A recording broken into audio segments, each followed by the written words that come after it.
नमस्कार, मैं डॉक्टर अतुल चंद ई गुरु आपके लिए एक नया वीडियो लेकर के आया हूँ। आज का वीडियो है मानवाधिकार पर। मानवाधिकार की परिभाषा क्या है, मानवाधिकारों की सुरक्षा के लिए क्या क्या प्रयास किए गए, संयुक्त राष्ट्र संघ में मानवाधिकारों की सार्वभौमिक घोषणा क्या है, इन सभी तथ्यों पर आज हम प्रकाश डालेंगे।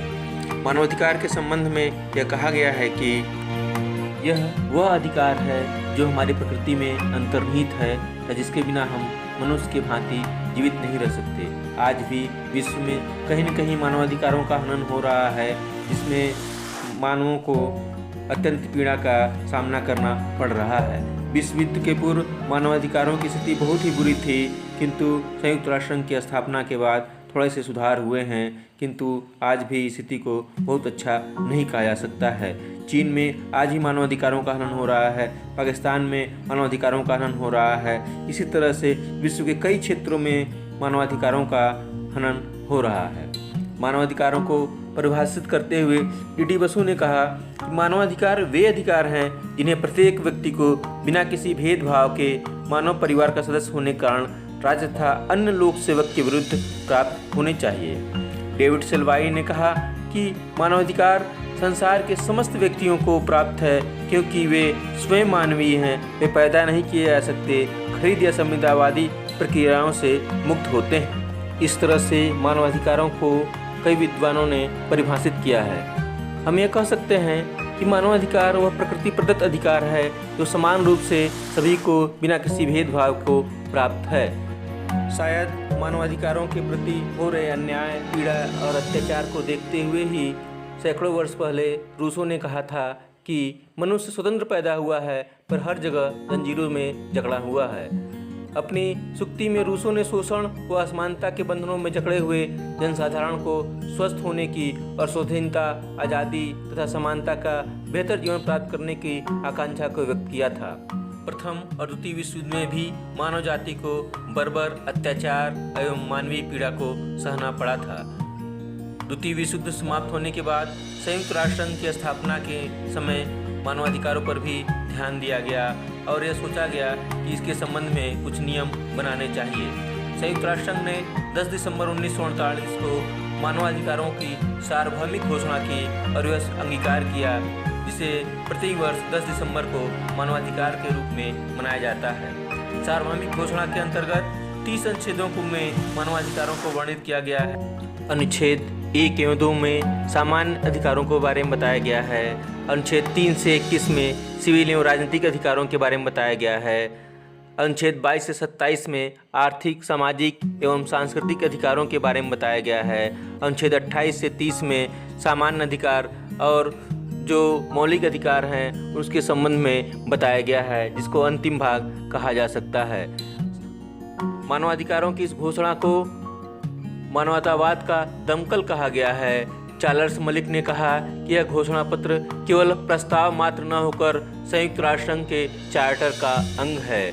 इसी प्रकार पामरन परकिंस ने कहा कि यह घोषणा केवल आदर्शों का प्रतिपादन है, कानूनी रूप से बाध्य करने वाला कोई समझौता नहीं है, परंतु यह एक महत्वपूर्ण अंतर्राष्ट्रीय दस्तावेज है।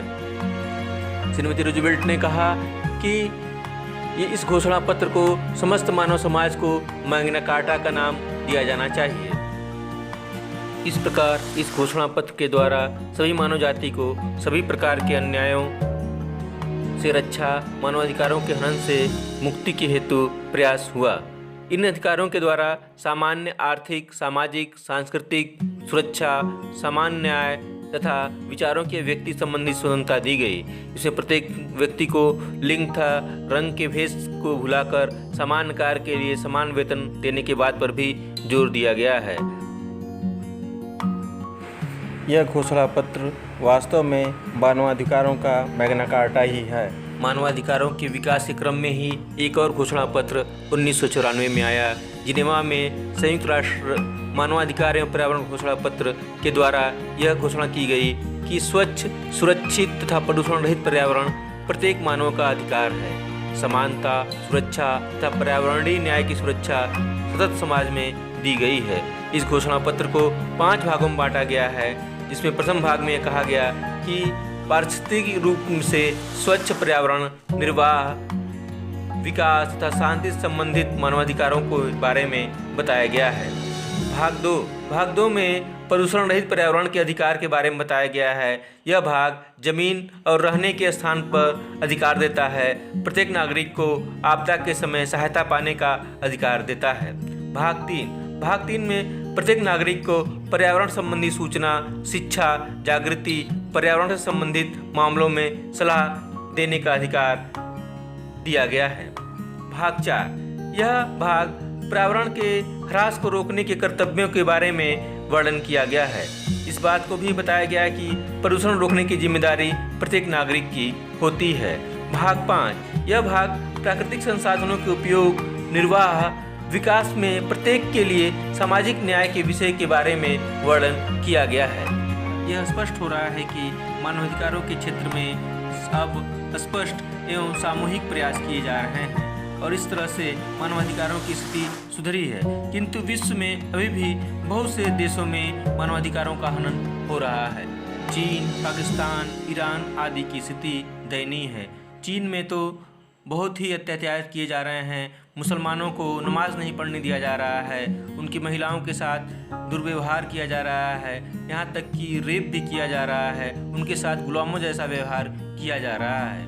वहाँ पे मानवाधिकारों की धज्जियाँ उड़ रही हैं। इस संबंध में एमनेस्टी इंटरनेशनल समय समय पर आवाज़ भी उठाता रह रहा है। मानवाधिकारों के संरक्षण के हेतु International League for Human Rights, International Commission of Jurists तथा एमनेस्टी इंटरनेशनल, संयुक्त राष्ट्र संघ की विशिष्ट agency Working Group of the Commission of Human Rights, Moscow Human Rights Committee, the Commission of the Charges of International Affairs of the World Council of Churches, the Political Commission of Justice and Peace, the International Committee of the Red Cross आदि संस्थाएं मानवाधिकारों को संरक्षित करने के क्षेत्र में महत्वपूर्ण योगदान दे रही हैं। पामर एंड पर्किंस ने मानवाधिकारों के संबंध में ठीक ही लिखा है कि विश्व के कुछ भागों में मानवाधिकार तथा आधारभूत स्वतंत्रताएं वास्तव में सुरक्षित है, किंतु अधिकांश क्षेत्रों में अभी इसका कोई अर्थ नहीं है। वीडियो आपको कैसा लगा कमेंट के माध्यम से बताइए। चैनल को सब्सक्राइब करें, लाइक एवं शेयर करें।